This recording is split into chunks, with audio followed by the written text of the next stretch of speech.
Comment bien manger? C'est globalement la question qu'on se pose 3 fois par jour, 7 jours par semaine, 52 semaines par an. Et on est perdu. Parce que tout le monde a sa propre définition et même souvent son mot à dire. Bien manger pour sa santé, pour préserver son environnement, pour respecter une démarche éthique ou même encore pour le bien-être animal. Pas étonnant qu'on puisse être perdu au moment de faire ses courses. Nutstalk, c'est le podcast du collectif Innes We Trust qui accueille des agriculteurs, des éleveurs, des sportifs, des experts de la santé et des marques engagées afin de partager leurs meilleurs conseils sur l'alimentation et leur vision de ce qu'est le bien manger. Moi, c'est Mehdi. Chaque semaine, j'accueille mes invités pour vous proposer des discussions brutes et incisives autour des manières de produire, transformer, soigner ou consommer, nous permettant de vivre pleinement chaque instant. Et ce, le plus longtemps possible. Bonne écoute!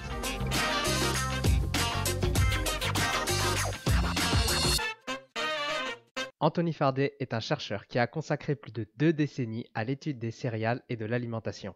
Sa vision de l'alimentation nous invite à redécouvrir notre rapport à la nourriture en explorant des concepts tels que la règle des 3 V, vrai, végétal, varié. Il partage ses recherches sur la manière dont nos choix alimentaires façonnent non seulement notre santé, mais également l'environnement qui nous entoure. Anthony a établi des liens entre les maladies chroniques et les habitudes alimentaires. Plus encore, il brise les mythes autour du coût des aliments sains et propose des stratégies accessibles pour manger mieux sans se ruiner. Dans cet épisode, découvre pourquoi il est important d'avoir une vue holistique et multidimensionnelle de l'alimentation, comment les maladies chroniques sont étroitement liées à nos habitudes alimentaires, quel est l'impact de la transformation alimentaire sur la santé, quelle stratégie adopter pour une alimentation saine sans alourdir son budget. Notre conversation pourrait bien changer votre façon de voir votre assiette. N'oublie pas de t'abonner. Bonne écoute. Bonjour Anthony, merci de prendre le temps de participer à notre talk. Comment ça va aujourd'hui?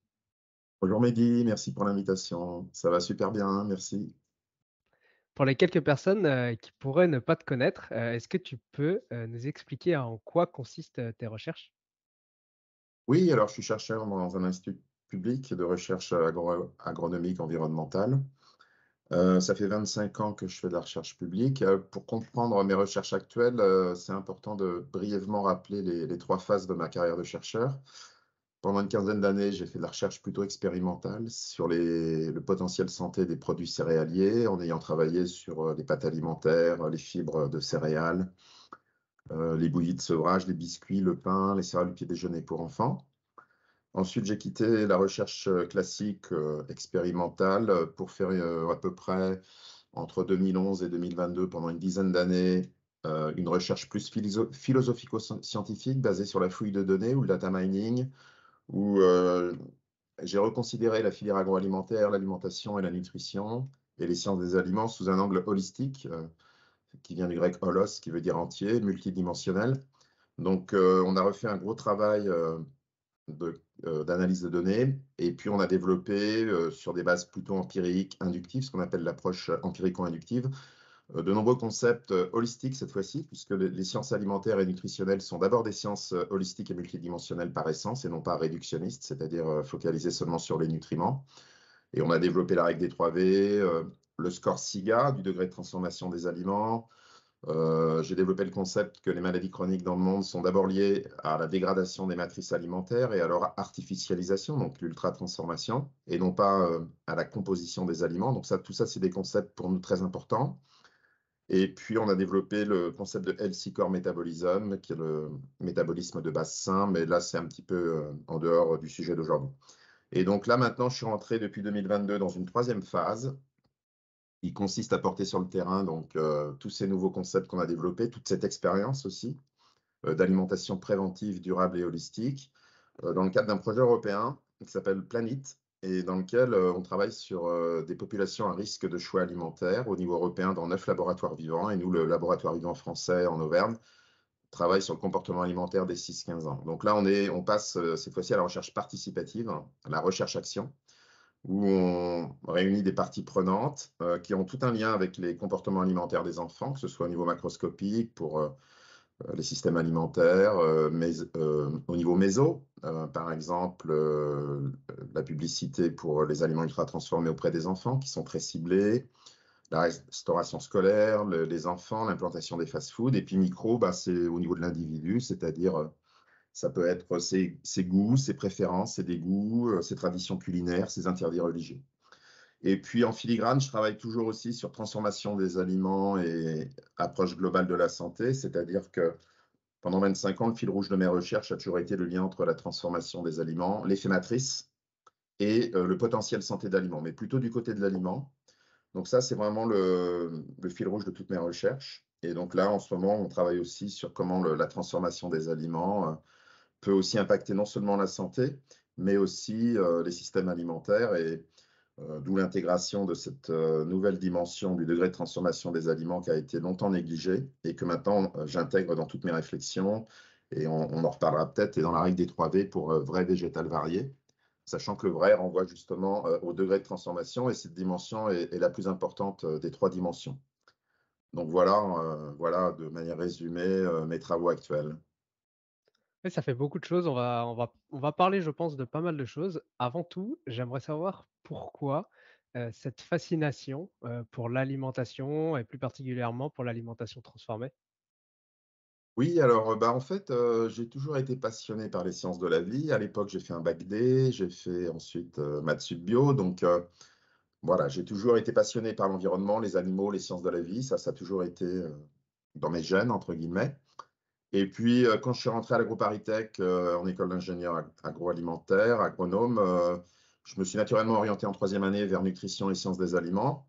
Et puis de fil en aiguille, l'alimentation m'a beaucoup plu parce qu'en fait, j'ai vite compris que c'était un sujet holistique, multidimensionnel, qui touche à plein de dimensions. C'est-à-dire, pas seulement la santé, mais aussi la protection environnementale des animaux, le plaisir, les comportements, l'éthique, la philosophie. Donc, comme je suis assez transversal de profil, c'est un sujet qui m'a tout de suite passionné. Et j'ai l'impression aussi que de travailler sur ce sujet, c'est important parce que c'est un des grands enjeux du siècle à venir, l'alimentation saine et durable pour nourrir plus de 8 milliards d'êtres humains, puisqu'on est arrivé à 8 milliards cette année.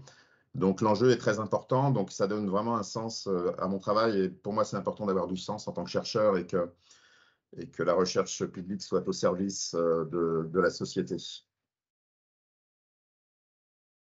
Tu as parlé d'une alimentation saine et durable. Dans notre talk, je pose souvent cette question, mais pour toi, c'est quoi, une alimentation saine? C'est quoi avoir une alimentation saine? Alors, en fait, il faut, pour définir une alimentation saine, il faut d'abord définir ce que c'est qu'un aliment sain. Parce qu'en fait, si on n'est pas d'accord sur ce que c'est qu'un aliment sain, on ne peut pas développer une alimentation saine et durable. Donc il faut revenir à l'essence même, des sciences alimentaires, qui est l'approche holistique, c'est-à-dire dans la complexité. Donc, d'abord, qu'est-ce qu'un aliment sain? Donc pendant très longtemps, on s'est basé sur la composition des aliments, ce qui va donner, les tables de composition alimentaire, la définition des besoins nutritionnels, les scores de composition. Mais c'est totalement insuffisant, pour définir ce que c'est qu'un aliment sain. Et donc en 2018, on a publié un article dans lequel on propose une nouvelle définition d'un aliment sain qui combine à la fois la composition, bien sûr, mais aussi l'effet matrice. C'est-à-dire la matrice alimentaire, donc ça vient du latin mater, hein, maman, une structure qui englobe, qui entoure, qui protège. Donc c'est le résultat de l'interaction de tous les nutriments, c'est ce qu'on appelle la matrice. Et en fait, cette matrice alimentaire ou la structure tridimensionnelle de l'aliment est fondamentale parce qu'elle joue des rôles fondamentaux sur la santé qu'on n'a pas. C'est pas qu'on les a peut-être négligés, mais qu'on n'a pas su mettre en avant devant la composition. C'est-à-dire qu'on n'a pas hiérarchisé l'information scientifique. Et donc cette matrice vient en premier parce que la matrice, elle inclut les nutriments de l'aliment, mais les nutriments n'incluent pas la matrice. Par exemple, une matrice de pomme inclut les nutriments, mais si je fais une poudre de nutriments de la pomme isolée et que je mélange, bah, cette poudre n'inclut pas la matrice. Donc la matrice vient en premier et gouverne l'effet santé des nutriments. Donc, si vous voulez, il n'y a pas de bons et de mauvais nutriments en soi. Les nutriments au départ sont neutres. Et la valeur d'un nutriment va dépendre de la qualité de la matrice et donc de la qualité des liens, des interactions entre ces nutriments au sein de l'aliment. Donc, jusqu'à aujourd'hui, on a plutôt vu l'aliment sain comme un aliment équilibré nutritionnellement. C'est ce que j'appelle l'approche nutricentrée ou réductionniste qui va donner les scores de composition. Mais en fait, cette définition ultra-réductionniste qui ne voit l'aliment que comme une somme de nutriments est finalement fausse scientifiquement. Puisque l'effet matrice vient en premier, parce que la matrice, si vous voulez, joue un rôle sur la mastication, donc la satiété, donc la régulation de la prise alimentaire, sur la vitesse de transit digestif, la sécrétion des hormones. Par exemple, les sucres à libération rapide ou lente vont stimuler différemment l'insuline, par exemple. Donc le transit digestif, je l'ai dit. Ensuite, la biodisponibilité des nutriments, c'est-à-dire le pourcentage réel de nutriments qui va être utilisé par l'organisme pour exercer une fonction métabolique. Donc, si vous voulez, si on vous dit qu'il y a 100 mg de calcium, on n'a pas dit grand-chose, puisque selon la matrice, il va être libéré à plus ou moins grande vitesse et tout ne sera pas absorbé. Par exemple, dans les produits laitiers, le calcium, c'est seulement entre 15 et 55% de biodisponibilité. Donc, c'est-à-dire qu'il y a une fraction importante du calcium qui arrive dans le côlon. Et là, il joue un rôle aussi intéressant et protecteur. Et enfin, la matrice joue un rôle sur la synergie d'action des composés, c'est-à-dire qu'un nutriment n'est protecteur qu'en interaction avec les autres nutriments. C'est ça le principe holistique de complexité. Un nutriment isolé, ça n'est pas grand-chose. Donc, isoler un nutriment d'un aliment, ensuite le rajouter artificiellement, par exemple dans des matrices ultra transformées à forte dose, il n'y a plus de synergie. Un antioxydant tout seul n'est pas forcément protecteur. Il n'est protecteur que lorsqu'il est en synergie avec d'autres antioxydants qui vont le régénérer, par exemple.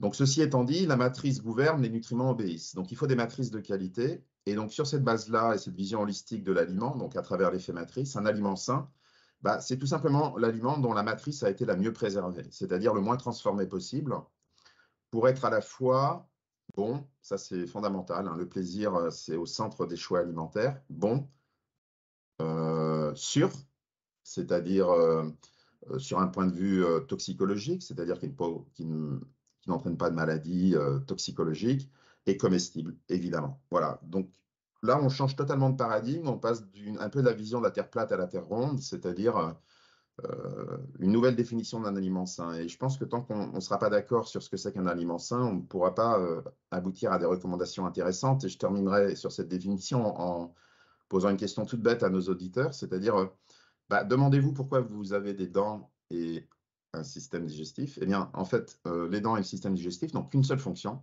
c'est de déconstruire les matrices. C'est-à-dire, la mastication broie l'aliment pour augmenter la surface d'action des enzymes digestives. Et enfin, les enzymes, on dit qu'elles hydrolysent, c'est-à-dire qu'elles cassent les liens entre les nutriments pour que les nutriments soient absorbables par l'organisme humain et arrivent dans le sang. Donc, une fois qu'on a compris ça, si la matrice ne comptait pas, on serait né sans dents et sans système digestif. D'ailleurs, c'est ce qui se passe avec des gens qui n'ont plus cette faculté à déconstruire les matrices pour des raisons de dénutrition sévère ou d'insuffisance pancréatique sévère, qui ne produisent pas assez d'enzymes digestives. Eh bien, on leur donne de la nutrition entérale et parentérale où les nutriments sont déjà isolés. Donc, on a déjà fractionné la matrice puisque leur corps n'est plus capable de la déconstruire. Donc, si vous voulez, une fois qu'on a compris ça, on a compris que l'effet matrice était fondamental. On y reviendra, mais les aliments ultra transformés, une des problématiques, c'est qu'on a souvent des aliments prédigérés. Donc, on a mimé l'action des dents et du tube digestif en amont. Et pour revenir sur un aliment équilibré nutritionnellement, le seul aliment équilibré nutritionnellement, c'est le lait maternel. C'est pour ça que le bébé n'a besoin que de cet aliment. Mais si vous voulez, à part le lait maternel, aucun aliment n'est équilibré nutritionnellement, à part donc sur le lait maternel. Et c'est pour ça d'ailleurs qu'on dit aux gens de manger varié, parce que tous les aliments sont déséquilibrés. Et donc, l'équilibre nutritionnel, et je conclue là-dessus, n'a de sens qu'au niveau d'un régime alimentaire environ sur une semaine. Et donc, voilà, sur une semaine, on va varier nos aliments pour apporter tous les nutriments nécessaires. Moi, je suis une personne, je vais par exemple au magasin. C'est très concret hein, tout ce que tu as dit, mais maintenant, comment moi je fais pour choisir le bon produit, la bonne chose? Qu'est- Qu'est-ce que je dois choisir et comment je fais pour choisir correctement? Oui, alors c'est la question essentielle hein, pour les consommateurs. Donc, voilà, donc un aliment sain le moins transformé possible, donc avec la matrice la plus préservée. Donc, le seul indicateur qu'on ait sur l'emballage, c'est la liste des ingrédients. Si vous voulez, il y a deux Est-ce que, infos, il y a la est-ce que tu composition et la liste des peux, ingrédients.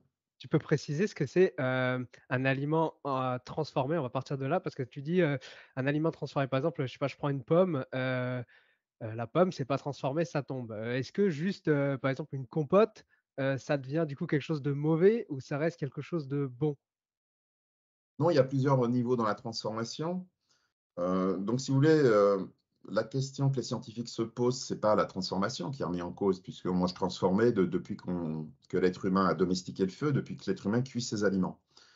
La vraie question, c'est le degré, c'est-à-dire jusqu'à quel degré on peut transformer l'aliment sans que ça devienne nocif pour la santé. Et aussi pour la planète, on pourra y revenir. Donc avant l'avènement de l'ultra-transformation après-guerre, après la Seconde Guerre mondiale, l'humanité utilisait en gros 4 types de traitements technologiques qui modifiaient à la fois composition et matrice. Les traitements thermiques, ça peut aller jusqu'au micro-ondes, jusqu'à l'upérisation à haute température, la cuisson, le séchage. Les traitements mécaniques, les crémages, le pelage, le broyage.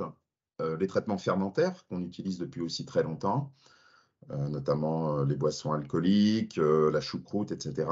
Et l'ajout d'ingrédients culinaires pour conserver les aliments. Donc c'était le sel pour conserver, le sucre pour conserver les fruits. Donc on a fait des confitures pour conserver des fruits toute l'année. Puis il y a aussi le fumage. Alors là, ce n'est pas un ajout d'ingrédients, mais c'était aussi pour augmenter la conservation des aliments. Donc avec ces 4 traitements, que l'humanité utilise à la fois au niveau traditionnel à la maison, mais aussi l'industrie, n'a jamais été associé à un tel niveau de maladie chronique dans le monde.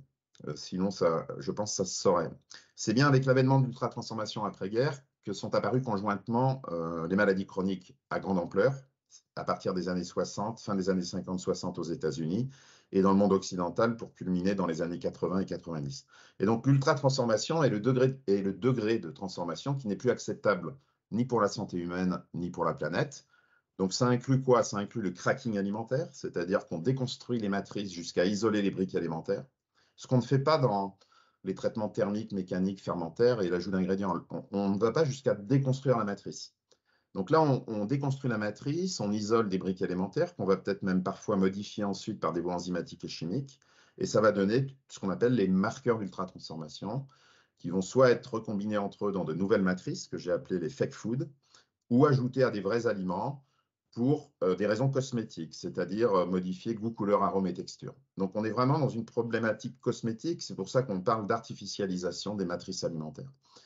Et donc ce degré de transformation excessif et cette artificialisation des matrices est le degré de transformation là, qui n'est plus acceptable pour la santé globale. Est-ce que tu peux Donc, donner des oui. exemples là de transformations comme ça? Parce que tu as dit le cracking, je ne sais pas si tous nos auditeurs, comprennent véritablement ce que c'est précisément, quoi? Le cracking, alors c'est un peu comme le pétrole, c'est-à-dire on prend un aliment et d'un aliment, on va pouvoir fabriquer jusqu'à 30 composés différents, ce qui fait qu'au final, de vendre les 30 composés différents est plus rentable que l'aliment de départ. On peut prendre un grain de blé, puisque j'ai travaillé une quinzaine d'années sur les produits céréaliers.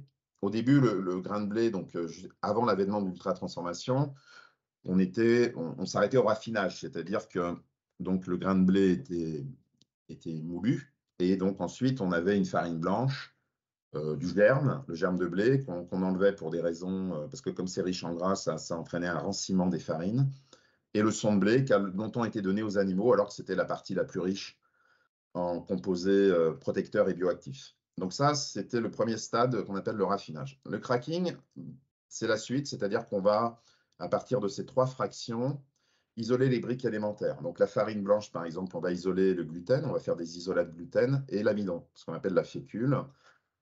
C'est ce qu'on voit sur beaucoup d'emballages, hein. Vous verrez souvent amidon de blé, amidon de maïs, amidon de riz, amidon de pommes de terre. Donc là, on a déjà 2 marqueurs d'ultra-transformation, isolat de gluten et amidon. Ensuite, l'amidon, on peut le modifier par des voies enzymatiques et chimiques. C'est tous les amidons modifiés E1400 pour les additifs, qu'on trouve aussi dans de très nombreux aliments industriels, souvent comme texturants. Alors, on fait des modifications hein, que peut-être le corps humain ne sait pas reconnaître, puisque là, on va beaucoup plus loin que ce qui existe dans la nature. Et puis ensuite, cet amidon, on peut commencer à le dégrader en ajoutant une enzyme pour faire des maltodextrines. Et ensuite, si on pousse l'hydrolyse jusqu'au bout, comme l'amidon, c'est des millions de molécules de glucose, si on pousse l'hydrolyse à 100%, on a un sirop de glucose. Ensuite, on peut rajouter une enzyme pour convertir une partie du glucose en fructose, et ça donne le sirop de glucose-fructose avec des teneurs variables en fructose selon la durée d'action de l'enzyme de conversion du glucose en fructose. On peut hydrogéner aussi le glucose et faire des sucres alcools, des polyols. On peut aussi faire du dextrose qu'on va retrouver dans des charcuteries. etc., etc. Voilà, donc c'est ça le cracking. On isole les briques alimentaires et parfois même on les modifie derrière par de nouveaux traitements enzymatiques et chimiques. Et ça, on le fait avec assez peu d'aliments finalement sur la planète. On va faire ça avec les céréales, maïs, riz, blé, pommes de terre ou les féculents, notamment pour les sucres ultra transformés, soja et pois, notamment pour les isolats de fibres et de protéines.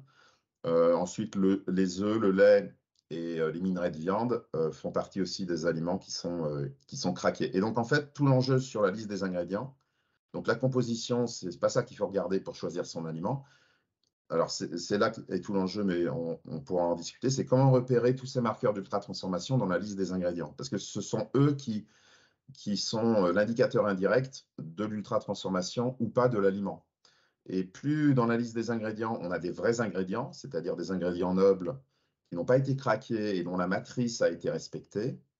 Par exemple, si vous avez marqué poisson, si vous avez marqué farine au lieu d'isola, bah, la farine, ce n'est pas un marqueur d'ultra-transformation, alors que l'isola est un marqueur d'ultra-transformation. Donc tout l'enjeu, c'est de repérer ces MUT, marqueurs d'ultra-transformation, qui sont de plusieurs catégories, qui ont une fonction cosmétique, c'est-à-dire modifier couleur, arôme, goût et texture. Et donc, vous avez 4 marqueurs d'ultra-transformation. Vous avez donc tous les additifs cosmétiques, texturants, colorants et modificateurs de goût. Donc, ça peut être l'aspartame, ça peut être, vous avez des amidons modifiés, vous avez des colorants, vous avez des correcteurs d'acidité, etc. Ensuite, vous avez tous les arômes naturels de synthèse et les extraits d'arômes, qui ne sont pas des additifs au sens strict, avec la lettre E. Ensuite, vous avez tout ce qui n'est ni additif ni arôme. Donc, on va trouver tout ce qui reste, hein, c'est-à-dire des sucres, des gras, des protéines et des fibres ultra transformées. Donc, tout ce qui est isolat de fibres, de protéines, protéines hydrolysées, graisses hydrogénées interestérifiées, trans. Et puis, tous les sucres que j'ai cités et qui ne sont pas classés dans les additifs. Et enfin, un dernier marqueur qui, lui, n'est pas sur l'emballage, donc qui est pas évident à reconnaître pour le consommateur. C'est des traitements technologiques qui participent de l'ultra-transformation, mais l'industriel n'a pas, enfin, la loi n'oblige pas l'industriel à indiquer les procédés de transformation, puisque c'est souvent secret industriel et d'entreprise, donc ça peut se comprendre. Mais par exemple, la cuisson-extrusion qui va donner tous les snacks sucrés, salés, gras ou les céréales du petit déjeuner pour enfants, ou le soufflage qui va donner les galettes de riz blanc soufflé ou le popcorn, sont des procédés d'ultra-transformation, parce qu'on en revient toujours à une matrice dégradée. C'est-à-dire que ces traitements sont très drastiques, assez violents en termes de température et de pression. Et donc, ils ont tendance à un peu exploser les matrices de féculents, notamment, puisque c'est beaucoup appliqué aux féculents, augmentant énormément l'index glycémique et transformant les céréales finalement en bombes de sucre pour l'organisme. Voilà en gros ce que c'est que l'ultra-transformation. Donc, le maître mot, c'est cosmétique. Et tout ce qui est conservateur, antiprolifératif, antioxydant, même si c'est des additifs, ça n'entre pas dans l'ultra-transformation parce que c'est une autre problématique. Ce n'est pas une problématique cosmétique, mais de conservation. Avant de voir comment on fait du coup pour sélectionner les bons produits, heu, tu nous as très bien expliqué ce que c'était un aliment transformé, même ultra transformé. Mais quelles sont les problématiques du coup liées à ces produits pour nous? Bah, la problématique, c'est quand on commence à les consommer en excès et qu'ils deviennent la base de l'alimentation. Et ce n'est pas seulement un problème de santé, ça va être un problème beaucoup plus large de ce qu'on appelle de santé globale ou One Health. Donc, en termes de santé, donc, la première étude de santé épidémiologique a été publiée en 2013, donc on a 10 ans. Et en 10 ans, on approche des 200 études épidémiologiques dans le monde qui ont été publiées, ce qui est beaucoup en si peu de temps. Et si on prend seulement les études longitudinales les plus robustes, c'est-à-dire on va suivre la population dans le temps sur des grandes populations, on est à peu près à 70-80 études. Donc c'est plutôt pas mal, puisqu'on a aussi une quarantaine, ce qu'on appelle de revues de synthèse, méta-analyse, revues systématiques, ce qui est beaucoup hein, sur un temps aussi court. Donc c'est vraiment devenu un sujet de recherche mondial.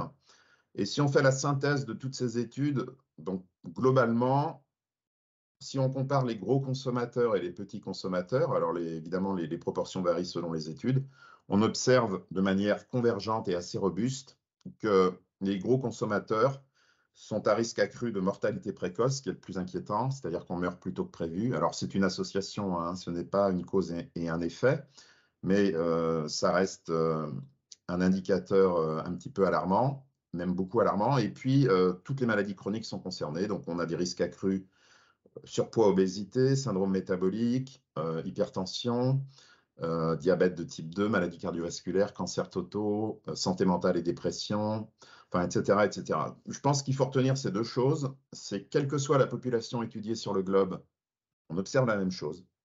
Donc ça veut dire que l'effet de ces aliments, s'affranchit de l'environnement de la population. Par exemple, un Japonais d'Okinawa qui est en bonne santé avec le régime Okinawa et qui se met à manger, comme les Américains en arrivant aux États-Unis, va développer le même type de maladie.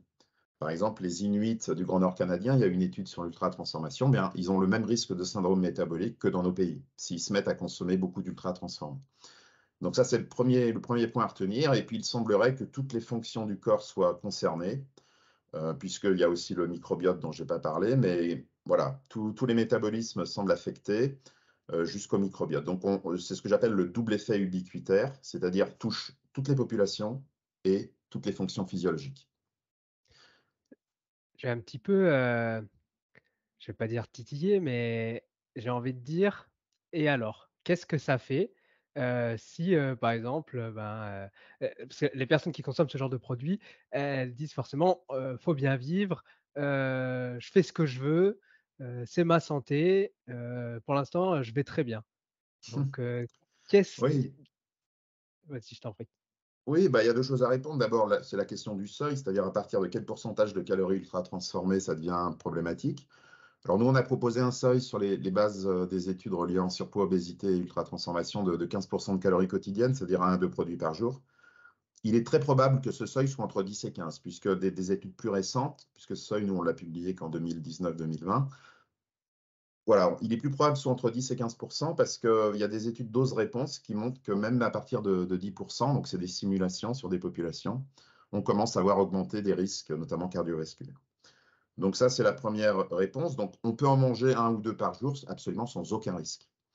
Après, c'est pas seulement une question de santé. C'est-à-dire on est dans des pays libres, on a le droit de manger ce qu'on veut. Et si on veut manger beaucoup ultra transformé et prendre des risques, on a le droit de le faire. Ça, il y a pas de problème là-dessus. Par contre, il faut bien prendre conscience que si on continue à acheter en masse ces aliments, notamment sur la planète, c'est ce qui est en train de se passer, on menace pas seulement notre santé, mais on menace la santé globale. C'est-à-dire qu'on a une responsabilité vis-à-vis d'autres personnes que l'on va affecter par nos choix. Par exemple, on va faire disparaître des petits paysans et des petits producteurs, notamment dans les pays émergents et en développement, même dans nos pays d'ailleurs. On va menacer donc la socio-économie, on va favoriser les inégalités sociales de santé, puisque ces aliments dans nos pays sont consommés par les plus défavorisés. Et ils sont le plus à risque d'obésité, de surpoids et de diabète de type 2. Donc ils sont aussi associés à des inégalités sociales de santé. On va menacer les traditions culinaires, puisque on éloigne les plus jeunes des vrais aliments et de leurs traditions culinaires avec des aliments hyper standardisés. Ça a été très bien observé sur la planète, notamment dans les îles du Pacifique ou dans des pays émergents.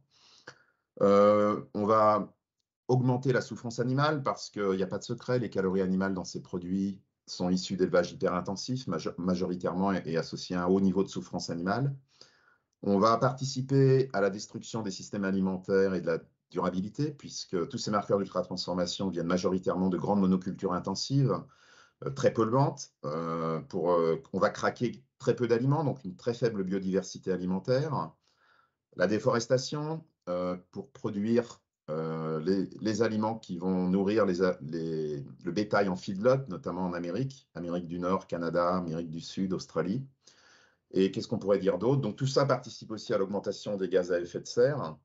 Donc, et puis la pollution plastique, parce que ces aliments sont suremballés, notamment les sodas, et ça aussi, ça a été bien documenté. Il y a une très grande pollution plastique. Il y a aussi des épuisements de ressources en eau avec les grands vendeurs de sodas qui exploitent à fond certaines ressources d'eau.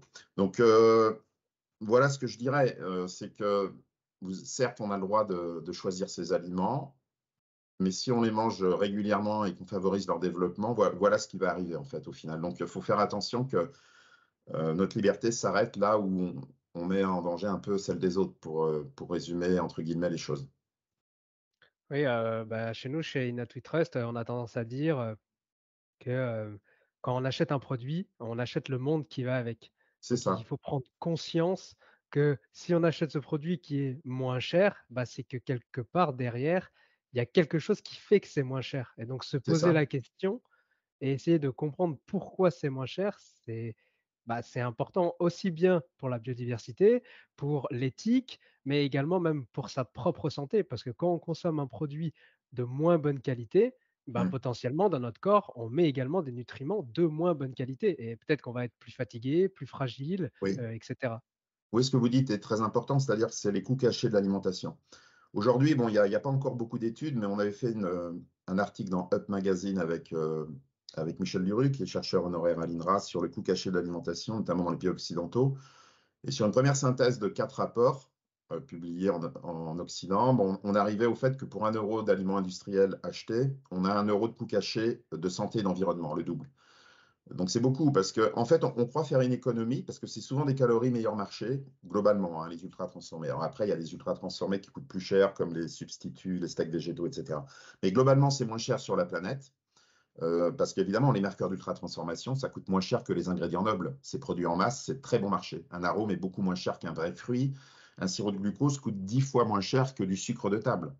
Donc, si vous voulez, c'est très bon marché. Donc, on croit faire une affaire à court terme, mais en fait, c'est très cher à long terme. C'est très cher pour l'environnement et la planète, pour la socio-économie, pour nos sociétés et pour la santé. Et donc, il y a des coûts cachés très importants. Donc, en fait, c'est un très mauvais calcul qui n'est pas forcément, comment dire, remis en cause malheureusement par nos politiques, mais il faudrait peut-être mettre un peu plus cher sur l'aliment de départ. Ça pourrait être, je ne sais pas, 10% plus cher, par exemple. Mais à long terme, on ferait des économies pour la planète et pour la santé et des économies qui pourraient être réinvesties ensuite pour favoriser, par exemple, des vrais aliments de qualité qui soient finalement pas si chers que ça. Donc en fait, c'est toute une révolution qu'il faut mettre en œuvre. Et comme vous le disiez justement, on est responsable de sa propre vie, mais on est aussi responsable de l'impact de nos choix sur les autres. Donc il faut vraiment prendre, il faut toujours avoir une vision holistique en fait dans l'alimentation, jamais réductionniste, parce que sinon on ne trouvera pas les bonnes solutions.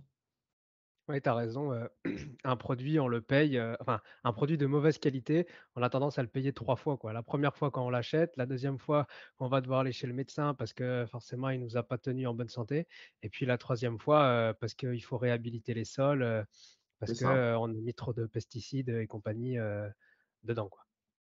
c'est exactement ça. Ouais. J'aimerais, qu'on parle du coup, parce qu'on a un peu sauté la question, de Oui. comment on fait, pour, choisir, le bon produit? Alors le bon produit, donc tout le monde n'est pas expert en ultra transformation et en marqueurs d'ultra transformation. Donc en fait, bah, nous, on a développé des règles très simples, génériques, qualitatives, holistiques, toutes bêtes. Donc d'abord, il faut séparer les vrais des faux aliments. Donc comment repérer un ultra transformé? Donc il faut repérer les agents cosmétiques, les marqueurs d'ultra transformation. Donc pour ceux qui ne peuvent pas le faire, parce que c'est pas toujours évident, c'est un travail qu'on a publié en 2020. On a calculé sur des milliers d'aliments industriels représentatifs de l'offre en GMS en France qu'au-delà de 5 ingrédients, c'est-à-dire 6 et plus, on a à peu près 8 chances sur 10 que l'aliment soit ultra transformé. Pas 10 sur 10, 8 sur 10. Donc ça, c'est indicatif. Ça peut déjà être un premier indicateur. Ensuite, si vous voyez des noms très compliqués que vous n'utilisez pas en maison, attention, méfiance quand même. Ensuite, il y a d'autres indicateurs qualitatifs. C'est que, alors, ce sont souvent des aliments enrichis en sucres salés gras de mauvaise qualité, des emballages très colorés.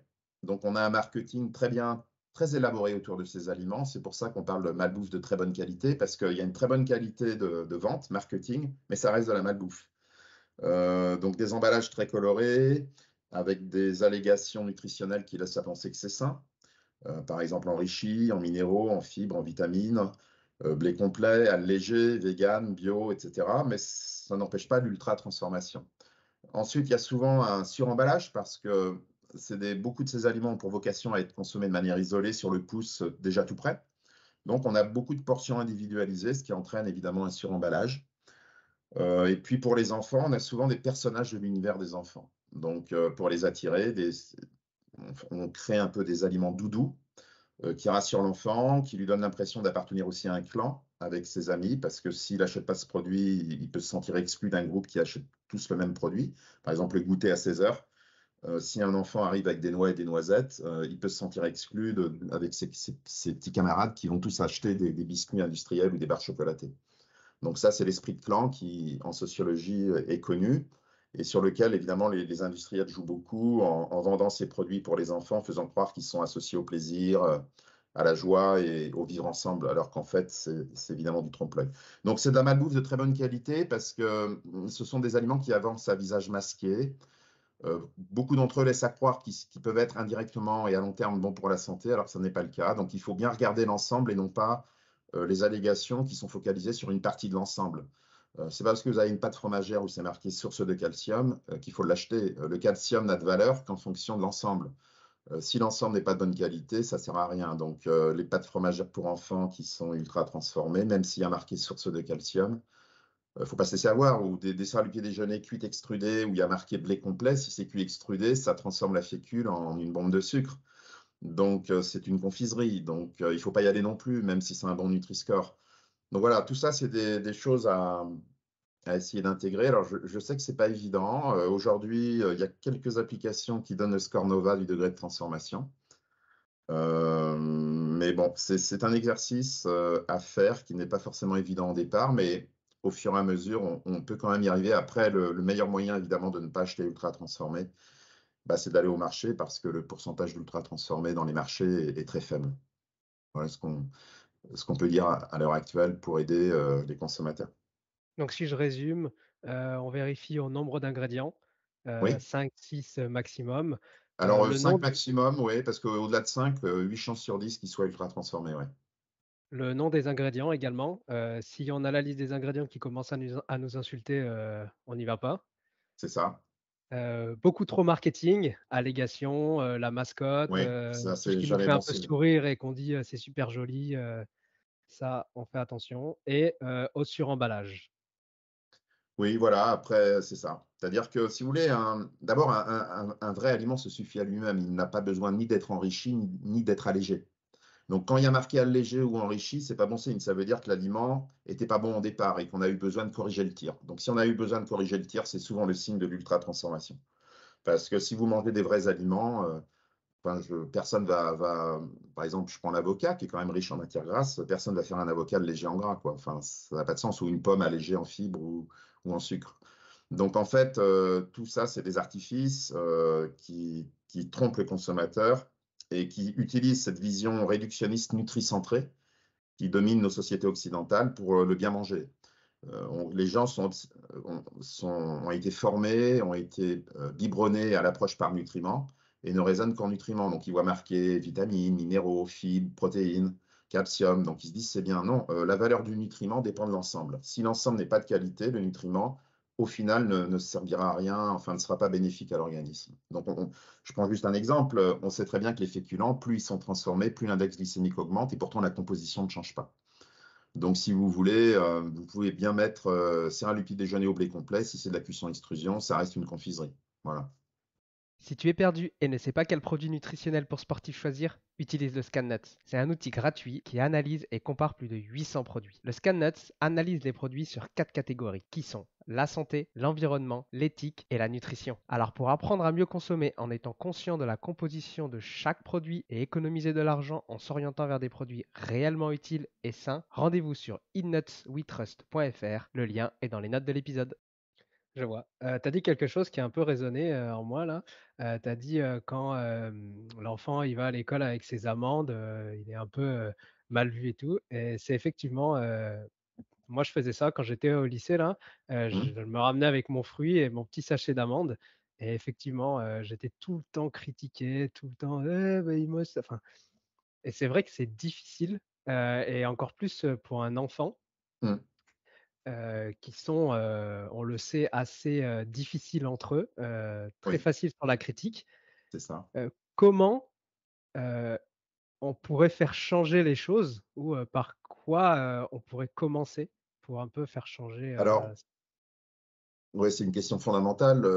On arrive à des plus, là, cette fois-ci, de la recherche en sociologie. Alors, j'en ai fait aussi un peu, avec une thèse qu'on a fait justement sur l'alimentation chez les enfants, avec Louis Le Bredoncel, donc qui a observé évidemment que plus, notamment en France, plus les familles sont défavorisées, plus elles achètent des calories de mauvaise qualité, parce que la première préoccupation, c'est de se mettre des calories dans le ventre. Donc ils ont une vision quantitative et réductionniste des calories, peu importe la qualité finalement. L'essentiel, c'est déjà d'avoir suffisamment de calories. Alors que les enfants de familles plus aisées ou qui ont une meilleure éducation à l'alimentation vont favoriser la qualité des calories et donc notamment, le côté est-ce que c'est industriel ou pas, le bio, est-ce que s'il y a des résidus de pesticides et cetera.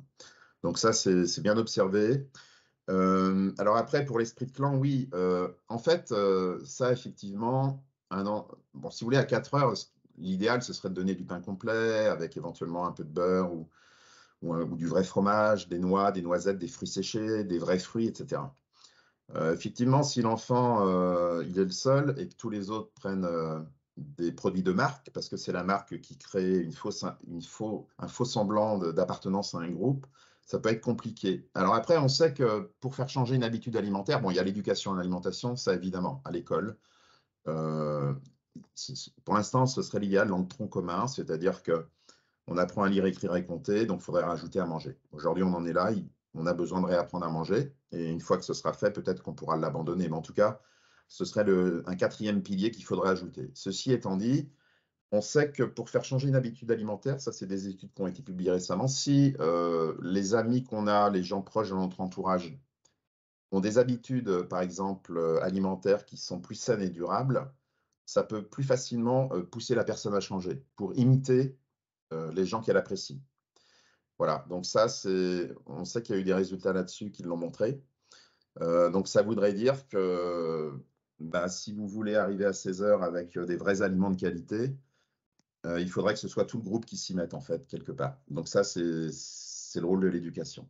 Parce que sinon, je vois pas d'autre solution que de sensibiliser les parents et les enfants, au bien manger et puis aussi arriver à faire un marketing, inversé, c'est-à-dire positif, que de manger des vrais aliments, bah, c'est être branché, quoi.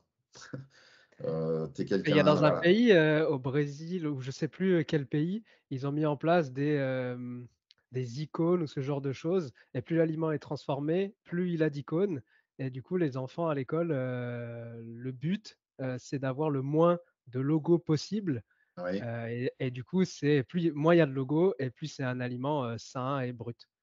Et c'est apparemment ça. ça devient un jeu et les enfants sont contents d'aller à l'école avec le moins d'icônes possible, quoi.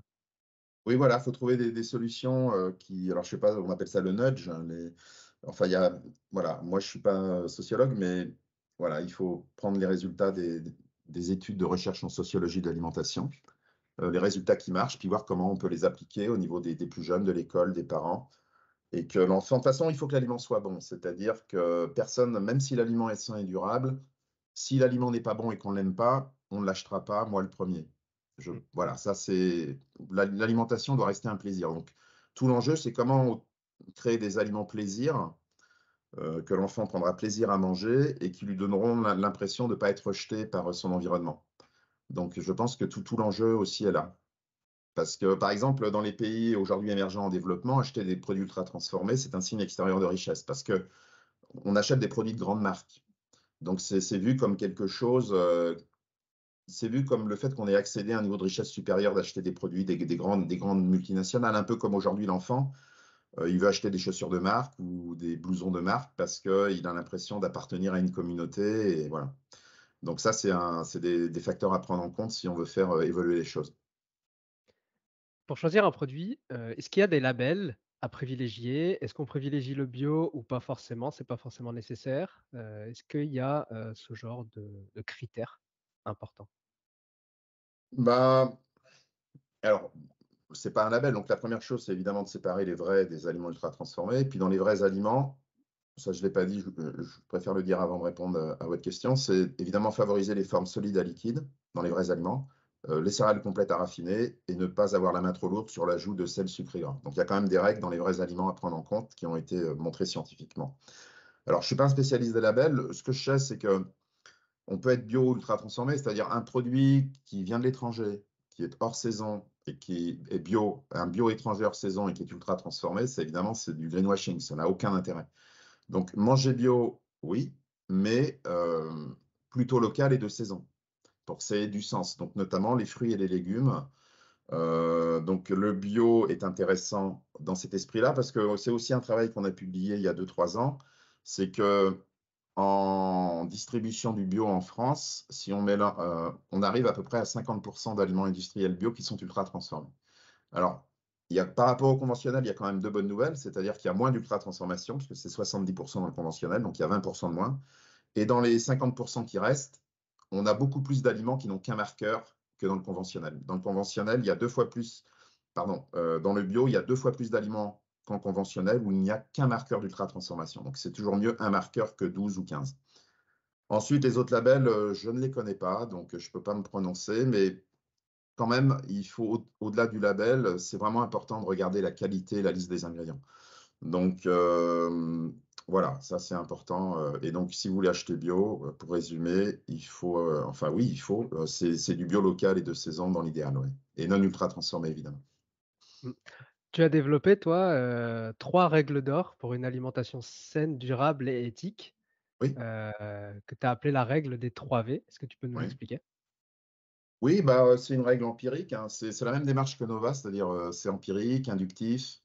Donc en fait, la règle des 3 V, c'est vrai, végétal, varié. Donc en fait, la question qu'on s'est posée, pour faire simple, parce que c'est important de connaître l'historique, c'est on s'est demandé quelles étaient les dimensions qui caractérisent la relation alimentation-santé globale, c'est-à-dire humaine et planétaire. Donc on connaissait deux dimensions qui étaient bien connues, le ratio produits animaux sur végétaux. On sait que trop de produits animaux et de viande rouge notamment, ou de bovins, est délétère pour la planète, et puis aussi la viande rouge est transformée peut poser problème pour la santé.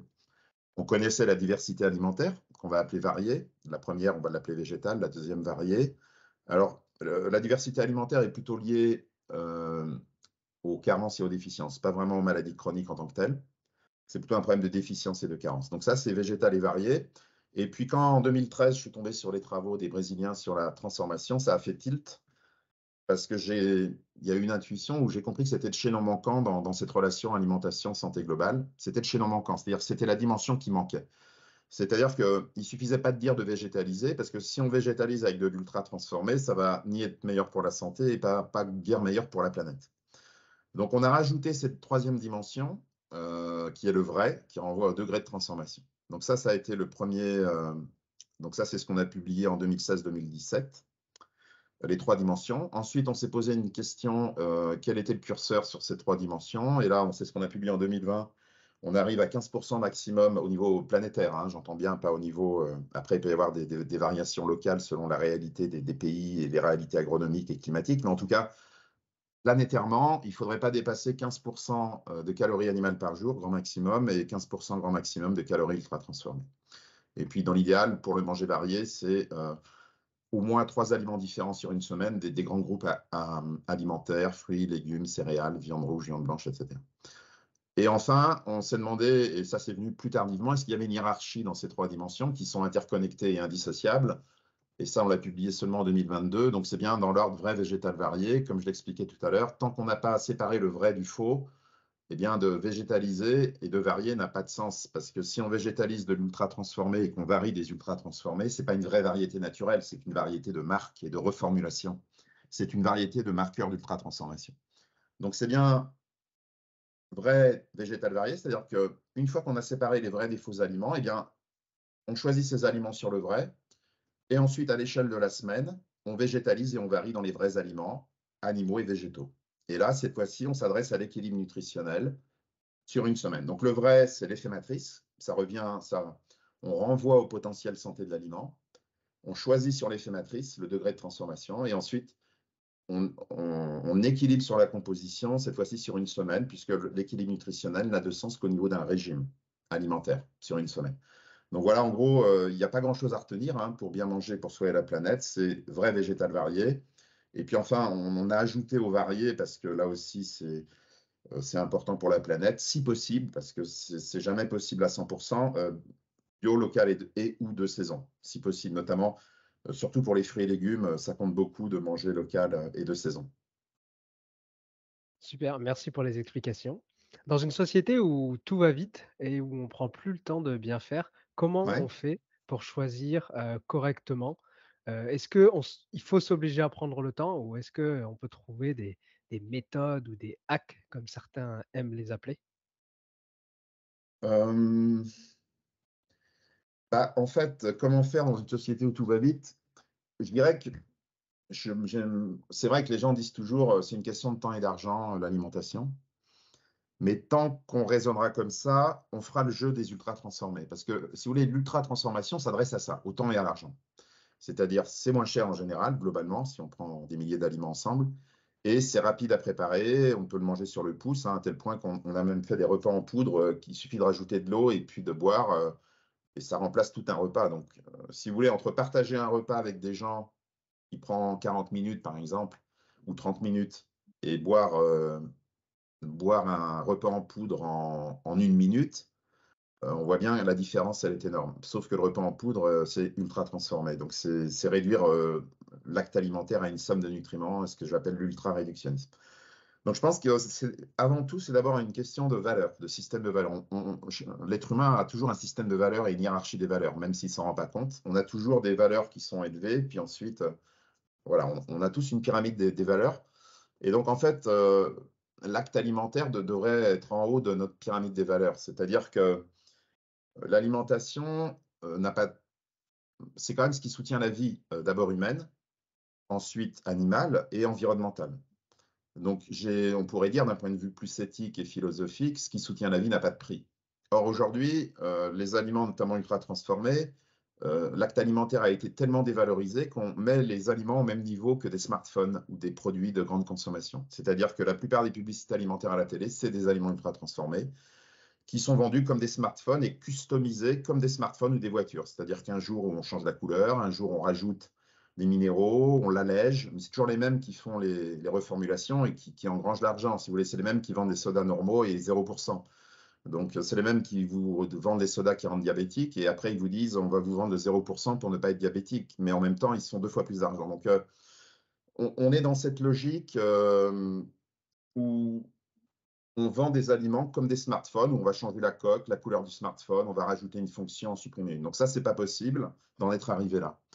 Donc il faut redonner de la valeur à l'acte alimentaire, qui prenne beaucoup plus de place dans notre vie, et puis mettre au centre le plaisir. Mais c'est pas seulement le plaisir de manger, ça peut être le plaisir de cuisiner avec ses enfants, le plaisir de partager, parce que le repas est souvent un lieu d'échange où on peut échanger avec d'autres. Donc c'est un acte humaniste en fait au fond et dans nos sociétés hyper industrialisées, très néolibérales, l'aliment est malheureusement devenu un produit au même titre qu'une bagnole et qu'un smartphone. Or, je peux vivre sans voiture et smartphone, mais pas sans aliments. Donc pour moi, c'est ça ma réponse. Et donc je pense qu'il faut arrêter de tout réduire au temps et à l'argent. Alors, ceci étant dit, nous, on l'a montré dans une étude qu'on a publiée il y a 2 ans avec un grand distributeur français. On a calculé le caddie moyen euh, sur plus de 700 consommateurs des 122 hypermarchés sur une année, avec les 4 saisons prises en compte, évidemment, parce qu'on change nos achats selon les saisons. Donc, dans ce caddie moyen, il y avait 62% de calories ultra transformées et 41% de calories animales. Donc, très loin des 3V, très, très peu durable. Donc, on voit bien que l'hypermarché ou le supermarché est un grand pourvoyeur d'aliments ultra transformés, à peu près 70% des aliments industriels. Et on s'est dit, puisqu'on avait l'étiquette caisse et les prix, combien coûterait un caddie 3V par rapport à ce caddie moyen? Bien, finalement, le caddie 3V coûte 4,7% moins cher, c'est-à-dire à peu près le même prix. Alors, on n'a pas pris en compte le bio parce qu'on n'avait pas l'info du bio, malheureusement. Et donc, avec le bio, ça coûterait plus cher. Ça, c'est vrai, c'est pas la peine de le nier. Mais cependant, si on calcule juste un caddie 3V, ça coûte à peu près le même prix. Pourquoi? Parce que finalement, si on remplace cet excédent de calories animales, puisque on mange beaucoup trop de produits animaux, par des vrais, mais des vrais, hein, des vrais produits végétaux, c'est pas, en fait, c'est pas plus cher. Donc, en fait, on peut manger même industriel et de qualité sans dépenser plus cher. Par exemple, les yaourts nature sont industriels, mais on peut très bien nous-mêmes rajouter des fruits entiers qu'on a coupés ou de la confiture. On peut acheter des lentilles dans des boîtes en carton, qui est un produit industriel, mais qui est un produit très bien, les pâtes alimentaires. On peut acheter des conserves, des légumes surgelés. Donc, il y a aussi un effort à faire maintenant, pour les gens qui veulent vraiment aller en grande surface. Je pense qu'il y a d'abord un effort à faire pour changer nos habitudes.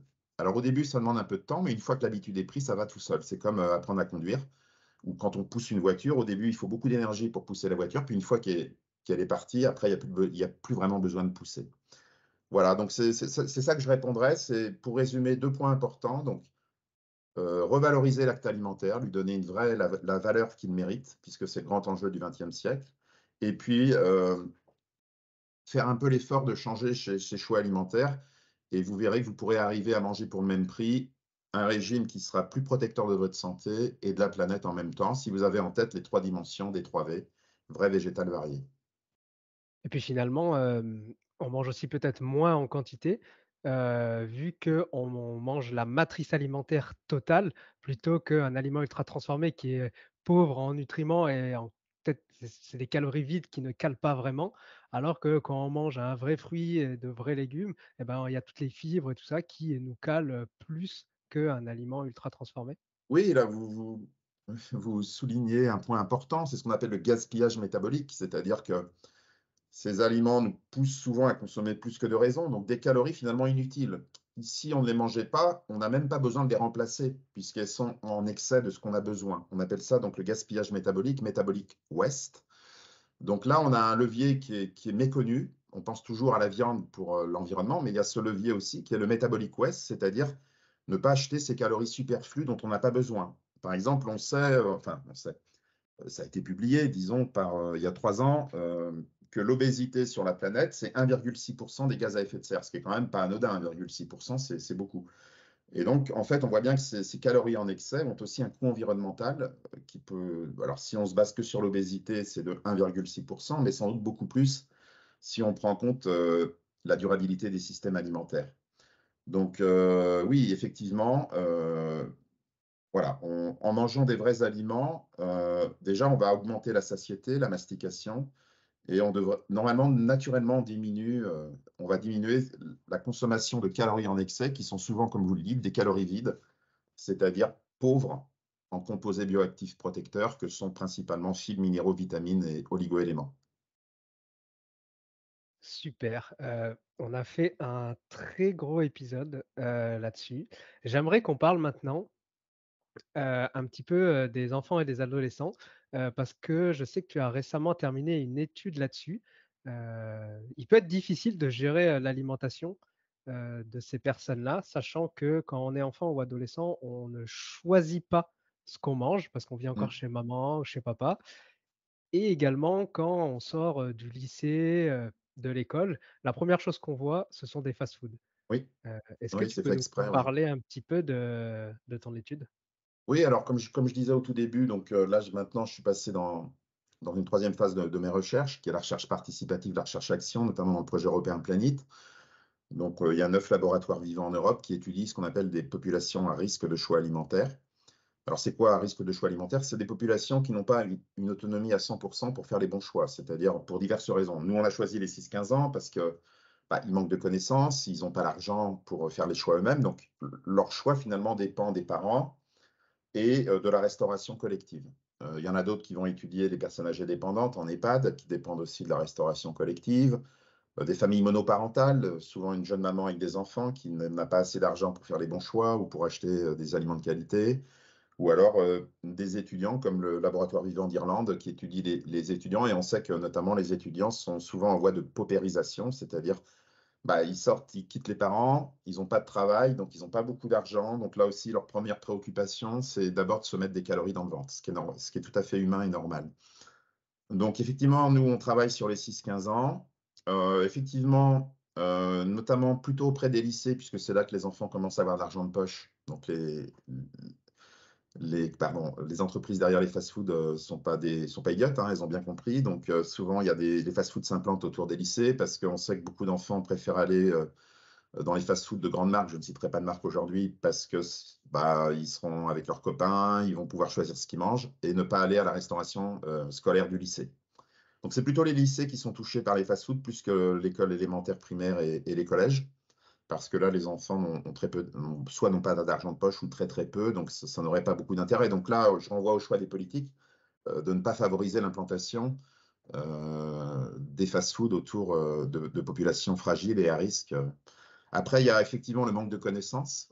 C'est sûr qu'entre 6 et 15 ans, donc c'est là rappelons-le, se créent les habitudes et les goûts alimentaires, même dès 3 ans. Mais bon, nous, on a choisi 6-15 ans, parce qu'entre 3 et 6 ans, c'était un peu compliqué pour les enquêtes alimentaires d'interroger les enfants.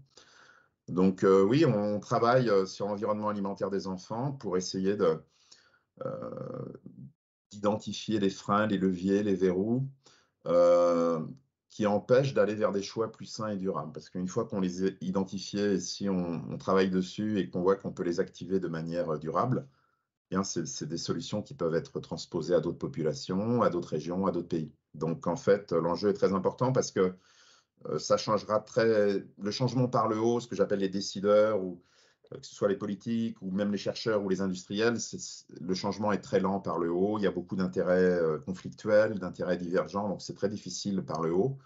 Donc sans doute la voie la plus royale, la plus durable à long terme, et la plus, évidemment, la moins, comment dire, c'est un travail de fourmi, hein, c'est la plus longue, c'est de travailler sur l'éducation à l'alimentation pour que les gens ne soient pas ignorants et fassent des meilleurs choix, parce que l'ignorance fait faire des mauvais choix.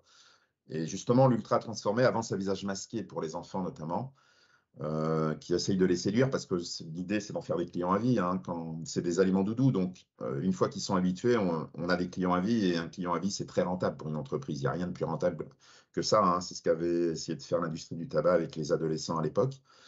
Donc voilà, donc il faut protéger les plus jeunes et essayer de les sensibiliser. Donc la tâche est immense.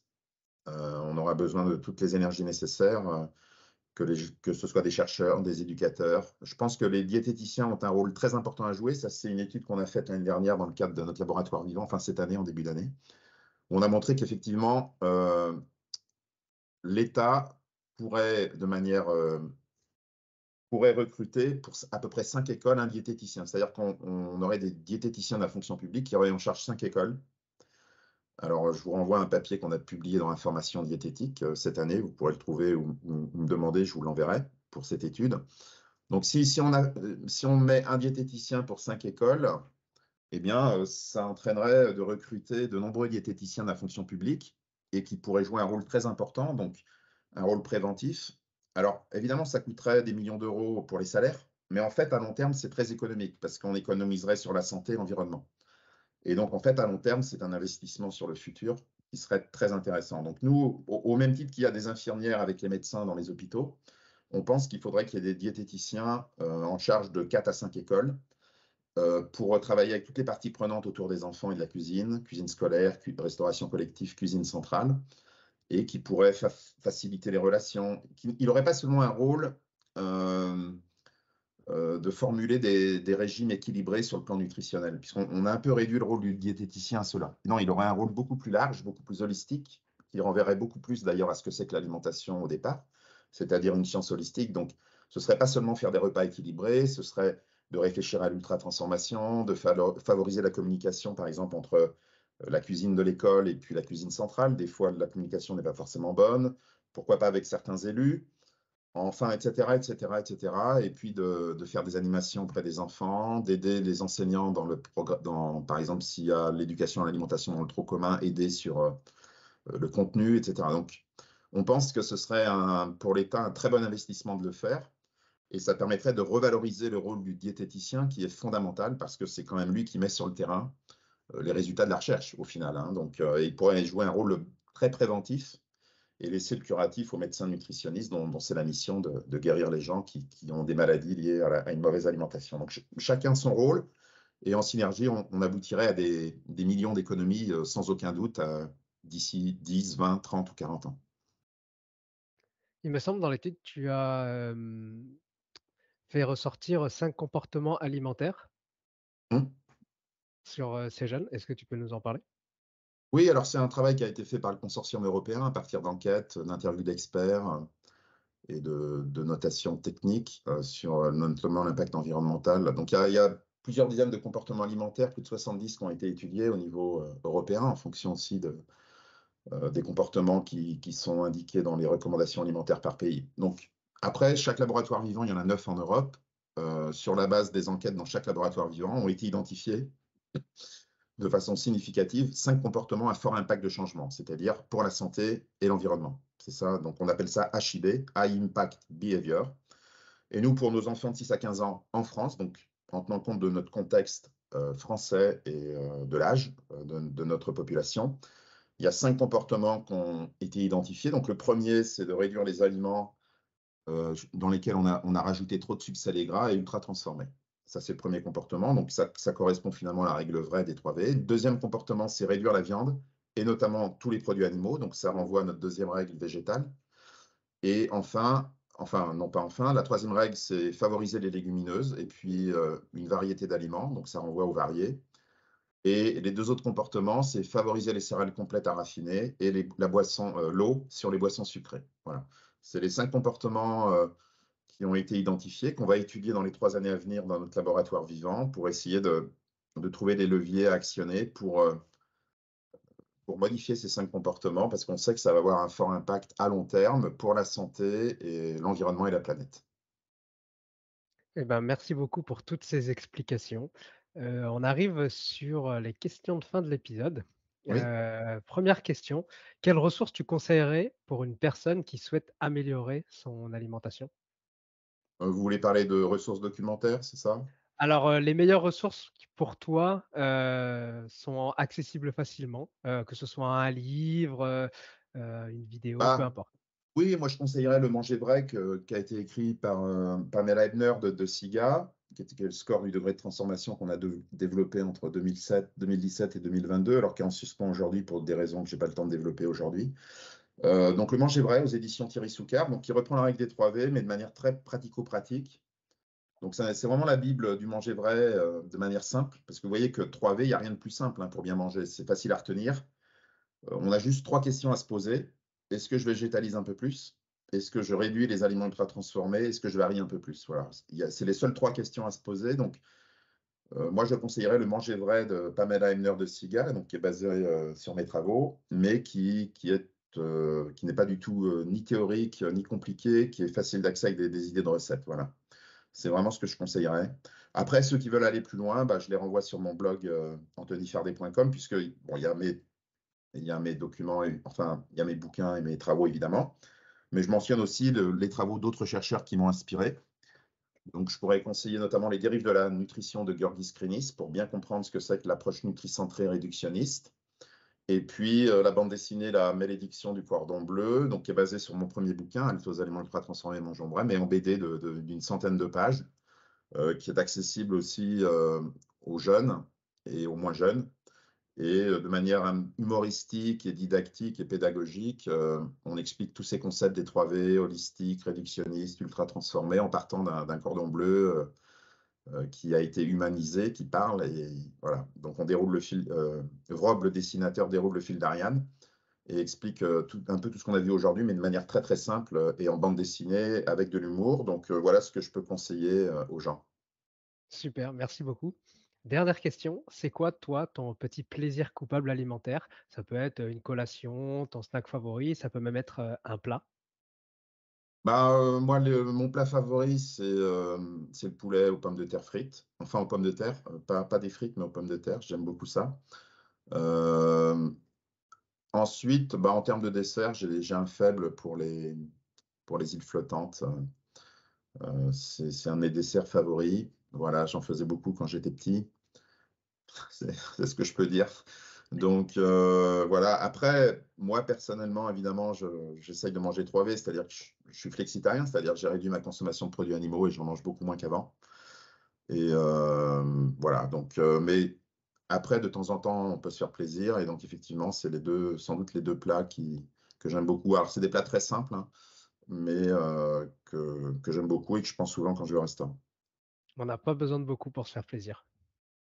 Oui, oui, voilà. Après, l'essentiel, c'est que ce soit bien cuisiné avec des vrais ingrédients, par contre. Par exemple, maintenant, alors ça fait un bout de temps hein, que je le fais, mais avant, j'achetais des yaourts, des fois aux fruits tout faits, industriels, qui étaient ultra transformés. Et puis maintenant, j'achète des yaourts nature, de la faisselle, des yaourts ou du fromage blanc nature, et je mets moi-même du miel ou de la confiture. D'abord, c'est bien meilleur hein, au goût. Et puis, ça me permet de doser la quantité que je mets, et c'est délicieux, quoi. Donc voilà, des astuces toutes bêtes pour ne pas acheter ultra transformé et ne pas forcément dépenser plus d'argent. Merci beaucoup Anthony. Si on veut un petit peu plus, d'informations sur toi, où est-ce qu'on peut te retrouver? Je suis sur 4, pardon, Instagram, Facebook, Twitter, LinkedIn. Et puis, il y a mon blog personnel, anthonyfardet.com, avec des liens vers beaucoup de vidéos. Alors, il y a de tout, hein. Il y a du très scientifique au très vulgarisé, avec des hyperliens qui permettent d'accéder à d'autres sources, puisque Ça, c'est important de le souligner, hein. Un chercheur ne travaille jamais de manière isolée, on s'inspire toujours des travaux précédents. Donc chacun apporte sa pierre à l'édifice, c'est comme un mur, hein. Moi, j'ai apporté ma brique, et puis après moi, d'autres vont peut-être apporter de nouvelles briques. Donc voilà, donc j'ai beaucoup de reconnaissance aussi sur tous les chercheurs qui m'ont inspiré, et vous trouverez des liens vers tous ces chercheurs-là sur mon blog personnel, entre autres.